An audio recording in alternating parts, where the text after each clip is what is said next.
আচ্ছা কোনছে আল্লাহ বড় না মানুষ বড়? ধরো গাদা, তুই কার হাতে কার জোড়া দেশ? কুড়ায় আল্লাহ আর কুড়ায় মানুষ।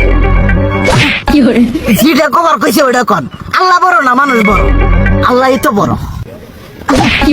আল্লাহ বড়, তাহলে আল্লাহর কথা না হইলে মানুষের কথা শুনেন কে? কি কইতাছস? কি আর আল্লাহর কথা মানে না মানুষের কথা মানে? হ্যাঁ, কি আর মানুষের কথা শুনেন তাই না?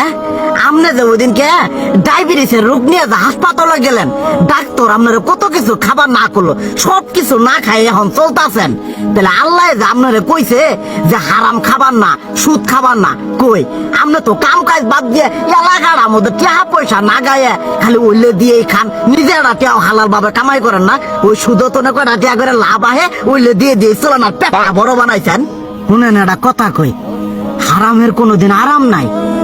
হালাল পথে রুজি রোজগার করেন, প্রয়োজনে এরা বেলা কম খায়েন, তাও শরীর পিণ্ডও ভালো থাকবো, কোনো রোগ বেদও হবো না, আরামও পাবেন, আল্লাহও খুশি থাকবো। তুই আমার এইভাবে বুঝাবি আগে কইলি না কে? আসলে এই বিষয়টা তো আমি কখনো মাথায় এইভাবে নিইনি যে আমাদের কখনো ডাক্তার নিষেধ করলে ঠিকই আমরা নিষেধ মানি, কিন্তু উপর আল্লাহ যে কত কিছু নিষেধ করে দিয়ে সেটা মানি না।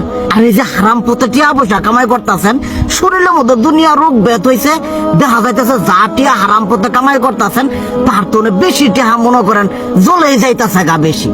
আজকের পর থেকে আমি আর এই হারাম সুদ খামো না, আমি হালাল পথে চলবো, হালাল টাকা পয়সা ইনকাম করবো।